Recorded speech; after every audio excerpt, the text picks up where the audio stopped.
Hello everyone, कैसे हो आप सभी। बहुत बहुत स्वागत है आपका एक बार फिर से हमारे YouTube channel physics bye Atharva में। और आज हम करने जा रहे हैं एनसीईआरटी एग्जाम्पलर के क्वेश्चन। तो चैप्टर हमारा चल रहा है इलेक्ट्रिसिटी। इसके हमने थ्योरी पोर्शन की 2 वीडियो आ चुकी हैं और एनसीईआरटी के क्वेश्चंस की भी एक वीडियो आ चुकी है। और जैसा कि आपको पता है कि हमने एनसीईआरटी एग्जाम्पलर के क्वेश्चन नहीं किए, तो इसके लिए मैंने आपके लिए एक अलग से वीडियो बनाई है। ठीक है भाई।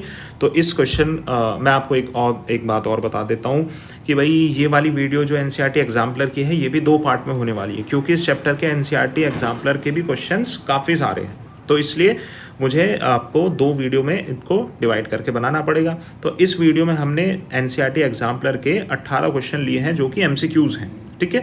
जो बाकी के क्वेश्चन बचे हैं उसको हम नेक्स्ट वीडियो में करेंगे, यानी इसके भी 2 पार्ट होने वाले हैं। फर्स्ट पार्ट में हम सिर्फ एमसीक्यूज़ करने वाले हैं एनसीईआरटी एग्जाम्पलर्स के, और सेकंड पार्ट में हम जो बाकी थ्योरेटिकल हमारे क्वेश्चंस हैं उनको कवर करेंगे। ठीक है भाई। तो क्वेश्चन नंबर 1 देख लेते हैं क्या कहा है हमें। क्वेश्चन नंबर 1 में कहा है अ cell resistor a key ammeter are arrange as shown in the diagram, the current recorded in the ampere will be ammeter will be. देखो भाई, अगर आपका एमीटर कनेक्टेड है किसमें, सीरीज में, यहाँ से करंट आई जाएगा। ठीक है भाई, यहाँ से करंट आई जाएगा, यहाँ से आई जाएगा, यहाँ से आई जाएगा, और इसमें भी आई ही जाएगा। यहाँ से भी आई जाएगा और यहाँ पर आई आएगा। ठीक है भाई। यहाँ से देखें, इधर से आई करंट जाएगा, इधर से आई करंट जाएगा, तो यहाँ पर भी क्या होगा, आई मेजर होगा। कुल मिलाकर बात यह है, अगर आपका बैटरी और एमीटर सीरीज में कनेक्टेड है तो हर केस में करंट की वैल्यू बिल्कुल सेम होने वाली है। ठीक है। इसलिए इसका ऑप्शन नंबर डी करेक्ट हो जाएगा, the same in all the cases. ठीक है भाई। क्वेश्चन नंबर 2 देख लेते हैं भाई। देखो क्या कहा है क्वेश्चन नंबर 2 में, in the following circuit heat produce in the resistance combination register connected in 12 volt battery will be. देखो भाई, जो आपकी करंट का फॉर्मूला है क्या होता है, H=I²RT, और हमें पता है जो हीट है वो डायरेक्टली प्रोपोर्शनल है रेजिस्टेंस के। फर्स्ट केस में रेजिस्टेंस कितना हो जाएगा भाई, 2 ओम। सेकेंड केस में हमारा सीरीज में है, तो सीरीज में हम कैसे कनेक्ट करते हैं, 2 + 2 करते हैं, कितना हो जाएगा 4। तो सेकेंड केस में रेजिस्टेंस कितना, 4। थर्ड केस में पैरेलल में रेजिस्टेंस जुड़े हैं, पैरेलल में कैसे जोड़ते हैं भाई, 1/2 कितना हो जाएगा, 2/2, यानी कि वैल्यू कितनी हो जाएगी इसकी, 1 ओम। यहाँ पर कितना हो जाएगा, 1 हो जाएगा। तो जितना ज़्यादा रेजिस्टेंस उतनी ज़्यादा हीट, तो सेकंड केस में हमारा रेजिस्टेंस ज़्यादा है, इसलिए ऑप्शन नंबर हमारा सी करेक्ट हो जाएगा, maximum in second case. Next question की तरफ मूव करेंगे। क्वेश्चन नंबर 3 कहा है electrical resistance of a given metallic wire depend upon. अगर रेजिस्टिविटी की बात करें तो सबसे ज़्यादा डिपेंड होती है नेचर ऑफ मटेरियल पर। इस टाइप का क्वेश्चन आता है तो आप क्या टिक करोगे भाई, नेचर ऑफ मटेरियल। ठीक है। लेंथ, थिकनेस, शेप की बात नहीं करेंगे हम, नेचर ऑफ मटेरियल होगा इसका। ठीक है। नेक्स्ट क्वेश्चन की तरफ मूव करेंगे। Question number 4 A current 1 ampere is drawn from a filament of an electric bulb. Number of electron passing through cross section of the filament 16 second would roughly be. आपको इसकी value बतानी है भाई। देखो, आपको मैंने अगर हम बात करें करंट का जनरल फार्मूला क्या होता है, Q/T होता है। मैंने आपको इसका एक फार्मूला बताया था, according to quantization of charge Q की वैल्यू जो है वो NE होती है। N क्या है, यहाँ पर एक इंटीजर होता है, और E क्या होता है, चार्ज ऑन इलेक्ट्रॉन, जिसकी वैल्यू कितनी होती है वो 1.6 × 10⁻⁻19 कूलम। ठीक है भाई। अब Q की वैल्यू हम यहाँ पर रख देंगे फॉर्मूले में, NE की वैल्यू हम रखेंगे 1.6 × 10⁻⁻19। यहाँ पर 16 पॉइंट हटाकर नीचे 0 लगाओगे, 10 हो जाएगा, 16 से 16 कट जाएगा, ये 10 ऊपर जाकर -20 बना लेगा, -20 नीचे आकर 1/10 की पावर -20, ये -20 ऊपर जाकर +20 हो जाएगा, तो n की वैल्यू कितनी आ जाएगी आपके पास, 10 की पावर 20। तो ऑप्शन नंबर ए करेक्ट हो जाएगा इसमें। ठीक है भाई। इस क्वेश्चन को देख लेना, बढ़िया क्वेश्चन है। नेक्स्ट क्वेश्चन की तरफ मूव करेंगे। क्वेश्चन नंबर 5 में हमें कहा है, ठीक है भाई, identify the circuit in which the electrical component have been properly connected. आपको बताना है कि इसमें प्रॉपर कनेक्ट है। देखो भाई, यहाँ पर वोल्ट मीटर किस में कनेक्टेड है, सीरीज में, और वोल्ट मीटर हमें पता है पैरेलल में कनेक्ट होता है। सेकंड केस में वोल्ट मीटर पैरेलल में है, ठीक है भाई, कोई दिक्कत नहीं। एमीटर किस में आपका सीरीज में है, ये भी कोई दिक्कत नहीं। तो ऑप्शन नंबर बी सेकंड हमें करेक्ट लग रहा है। आगे देख लेते हैं। यहाँ पर आपका एमीटर किस में हो गया, पैरेलल में हो गया, वोल्ट मीटर किस में हो गया, सीरीज में, तो ऐसा तो नहीं हो सकता। उसके बाद यहाँ पर आपका वोल्ट मीटर किस में है, पैरेलल में, और एमीटर किस में है भाई, सीरीज में, यानी ये भी सही है ऑप्शन। तो ये दोनों ऑप्शन सही हो गए। इसके लिए आपको क्या चीज़ देखनी है भाई, जो एमीटर है उसका जो माइनस है वो बैटरी के माइनस से कनेक्ट होना चाहिए सीरीज के अंदर, तभी जाकर कंपोनेंट सही से कनेक्ट होगा। इस केस में प्लस माइनस के साथ कनेक्टेड है, इसलिए ऑप्शन गलत है। तो इसका ऑप्शन नंबर 2 करेक्ट हो जाएगा। बताओ समझ में आया। नेक्स्ट क्वेश्चन की तरफ मूव करेंगे।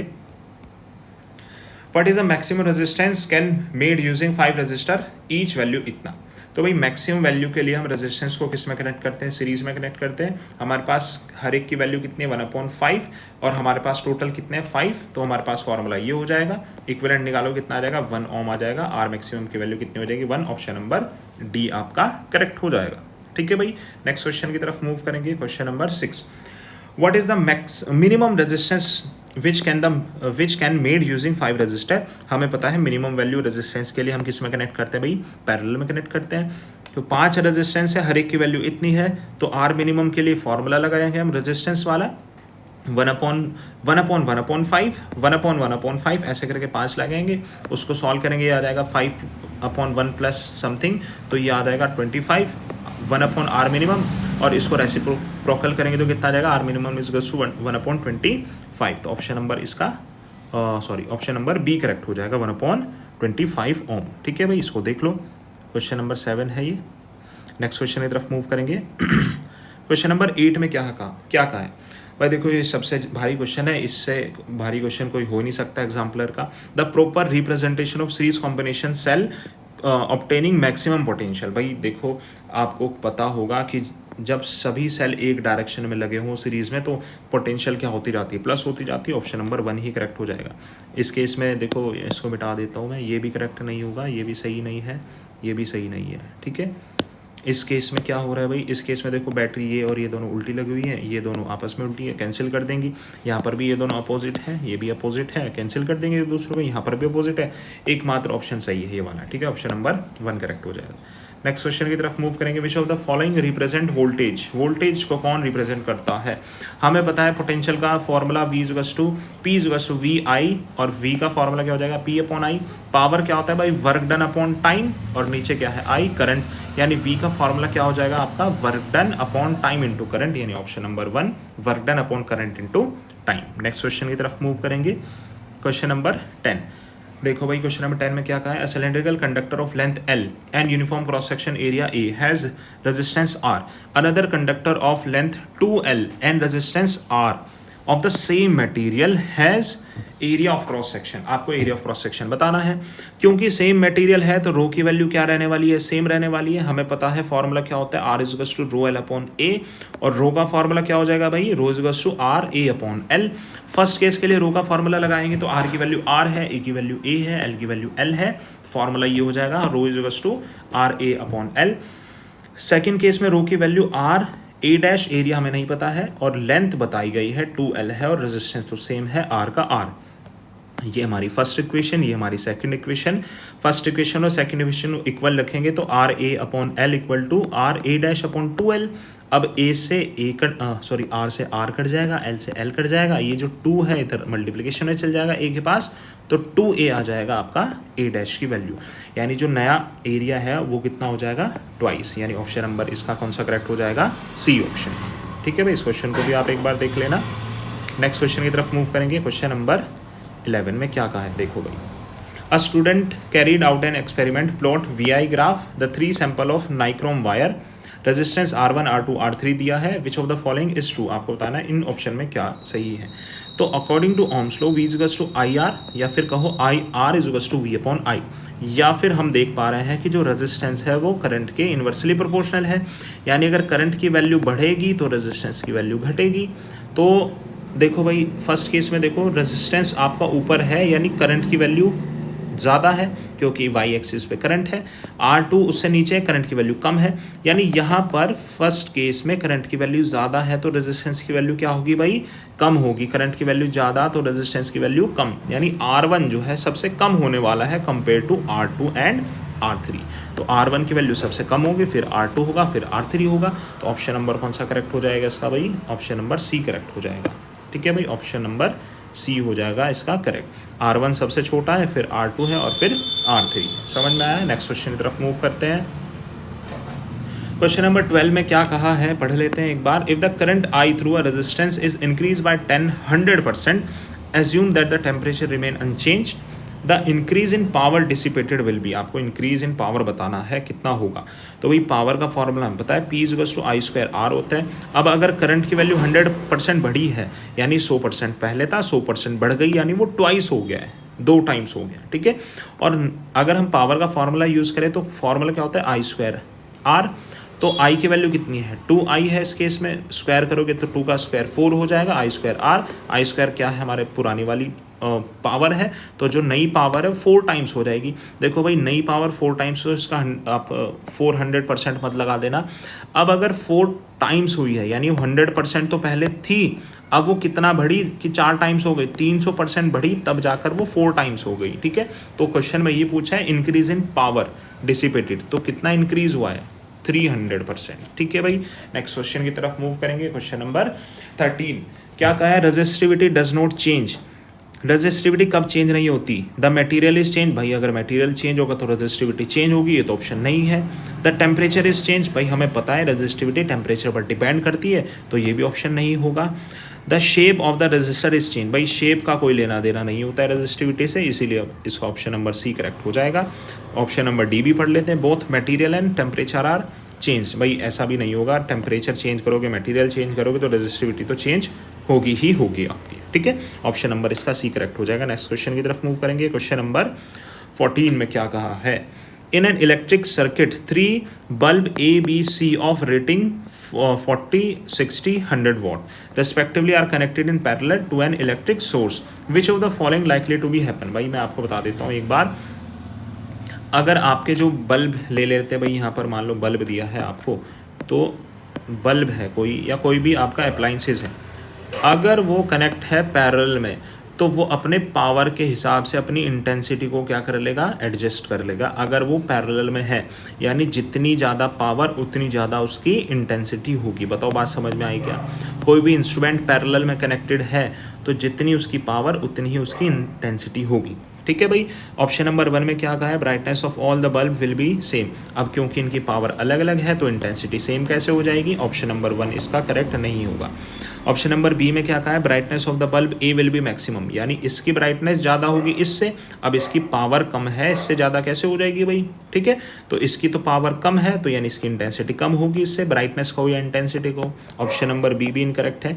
Brightness of bulb B will be more than that of A, तो बी की जो ब्राइटनेस है वो ए से ज़्यादा होगी, भाई ये बात बिल्कुल सही है, क्योंकि इसकी पावर ज़्यादा इससे, तो पावर ज़्यादा तो इंटेंसिटी ज़्यादा, यानी ब्राइटनेस ज़्यादा, तो ऑप्शन नंबर सी करेक्ट हो जाएगा। ऑप्शन नंबर डी भी पढ़ लेते हैं, brightness of bulb C will be less than that of B, यानी जो सी की ब्राइटनेस है वो बी से ज़्यादा, सी की ब्राइटनेस बी से कम है, तो सी की पावर ज़्यादा है, बी से कैसे कम हो जाएगी भाई, ठीक है। तो ऑप्शन नंबर डी भी करेक्ट नहीं होगा, ऑप्शन नंबर सी इसका करेक्ट हो जाएगा, ठीक है भाई। नेक्स्ट क्वेश्चन की तरफ मूव करेंगे। क्वेश्चन नंबर 15 में क्या कहा है, in an electric circuit 2 resistance 2 ohm 4 ohm respectively are connected in series 6 volt battery, the heat dissipated by the 4 ohm resistance in 5 second will be। तो भाई हमें जो रेजिस्टेंस है वो किस में दिए हैं, सीरीज़ में कनेक्ट है, तो रेजिस्टेंस सीरीज़ का फॉर्मूला हमारे पास ये हो जाएगा, 2 ohm 4 ohm प्लस करोगे कितना आ जाएगा 6 ohm, according to ohms law V equals to IR। हमें करंट की वैल्यू निकालनी है, वोल्टेज कितनी दी है 6 दी है, और रेजिस्टेंस कितना निकला है 6, तो कट कर कितना आ जाएगा करंट की वैल्यू 1 एम्पियर। अब हमें क्या निकालना है, हीट डिसिपेटेड बाय 4 ohm, तो हमें पता है हीट का formula H equals to I²RT होता है। I की वैल्यू कितनी 1 है, रेजिस्टेंस कितना यूज़ करेंगे भाई हम 4 ohm यूज़ करेंगे, टाइम की वैल्यू कितनी यूज़ करेंगे हमें क्वेश्चन में दी है 5 करेंगे, तो H इक्वल्स टू 5 × 4 आ जाएगा। हीट की वैल्यू कितनी आ जाएगी आपके पास 20 joule, option number C correct हो जाएगा आपका। बताओ वही समझ में आएगा क्वेश्चन, ठीक है। नेक्स्ट क्वेश्चन की तरफ मूव करेंगे। क्वेश्चन नंबर 16 में क्या कहा है, An electric kettle consume 1 kilowatt of electric power when operated at 220 volt. A fuse wire of what rating must be used? Fuse wire कितना यूज़ करो कि ये जो हमारी इलेक्ट्रिक केटल है ये चल जाए और फ्यूज़ जो है आपका वो ख़राब ना हो, मतलब फ्यूज़ टूटे ना, कितना करंट उसमें होना चाहिए, क्या रेटिंग होनी चाहिए उसकी, ठीक है भाई। तो आपको पता है P equals to I P equals to V into I होता है। अभी हम करंट निकाल लेते हैं कि ये इसको कितना करंट चाहिए होगा, इस कैटल को इतने वोल्ट पर काम करने के लिए इतने पावर के साथ कितना करंट चाहिए होगा। तो power upon voltage equals to current हो जाएगा। पावर की वैल्यू 1 किलो, किलो के लिए हमने 1000 यूज़ किया, अपॉन में 220। इसको जब हम कट करेंगे तो कितना आ जाएगा, 4.54 आ जाएगा। अब देखो ये इतना करंट ये प्रोड्यूस करेगी, तो फ्यूज़ वायर इससे ज़्यादा होना चाहिए, कम होना चाहिए कि टूटे ना। तो ऑब्वियस सी बात है, पावर ये जो करंट है, ये जो वायर है, इसमें जो करंट है वो इससे ज़्यादा होना चाहिए। ठीक है, तो इसलिए इसका ऑप्शन नंबर आपके पास 5 करेक्ट हो जाएगा। ठीक है, ऑप्शन नंबर 5 हो जाएगा। 4.54 से ज़्यादा लेना है, वो कितना है आपके पास 5। 4 भी नहीं है, 2 भी नहीं है, 1 भी नहीं है। ठीक है भाई, ऑप्शन नंबर इसका कौन सा करेक्ट हो जाएगा, ऑप्शन नंबर डी करेक्ट हो जाएगा, ऑप्शन नंबर डी। ठीक है, नेक्स्ट क्वेश्चन की तरफ मूव करेंगे। क्वेश्चन नंबर 2 में क्या कहा है देख लेते हैं भाई फटाफट से। क्वेश्चन नंबर 17 में कहा है हमें, two resistance of resistor 2 ohm 4 ohm when connected to a battery will have. एक बैटरी से 2 रेजिस्टेंस कनेक्ट है, same current flowing through them when connected in parallel. भाई अगर पैरेलल में कनेक्ट है 2 रेजिस्टेंस, तो हमें पता है यहाँ से करंट I1 जाएगा, यहाँ से I2 जाएगा, यानी डिफरेंट करंट जाएगा। तो ऑप्शन नंबर 1 तो हमारा करेक्ट हो नहीं सकता। सेकेंड ऑप्शन में क्या कहा है, same current flow through them when connected in series. हाँ ये बात सही है, जब वो सीरीज में कनेक्ट होंगे तो जो करंट की वैल्यू वो सेम होती है। हमें पता है सीरीज में करंट की वैल्यू I ही होगी। तो ऑप्शन नंबर इसका बी ही करेक्ट हो जाएगा। ऑप्शन नंबर थर्ड भी देख लेते हैं क्या कहा है थर्ड में, same potential difference across them when connected in series. भाई सीरीज में तो सेम पोटेंशियल हो ही नहीं सकता है, पोटेंशियल डिफरेंस होता है सीरीज में। ठीक है भाई, और ऑप्शन नंबर डी भी नहीं होगा, तो ऑप्शन नंबर इसका बी हमारा करेक्ट हो जाएगा। नेक्स्ट क्वेश्चन देख लेते हैं, question number 18। Electric unit of electric power में ऑल्सो बी एक्सप्रेस एस। देखो हमें पता है वोल्ट एम्पियर में भी करते हैं उसको, वॉट सेकंड में भी करते हैं, जूल सेकंड में भी करते हैं, पर उसको हम और किस में करते हैं भाई, किलोवाट आवर में भी करते हैं। तो इसका ऑप्शन नंबर कौन सा करेक्ट हो जाएगा, बी ऑप्शन इसका करेक्ट हो जाएगा। ठीक है भाई, तो यहाँ पर ये हमारे MCQs जो है NCERT एग्जाम्पलर के वो कंप्लीट होते हैं। जैसा कि मैंने आपको बताया था NCERT एग्जाम्पलर की सॉल्यूशन की भी 2 वीडियो आने वाली है। एक में हम MCQs करेंगे और बाकी में हम जो सब्जेक्टिव क्वेश्चंस है वो करेंगे। तो यहाँ पर ये वीडियो खत्म होती है। अगर आपको किसी भी कोई भी क्वेश्चन में डाउट हो तो आप अपना डाउट कमेंट सेक्शन में बता सकते हैं, मैं जल्द से जल्द उसका सॉल्यूशन देने की कोशिश करूँगा आपको।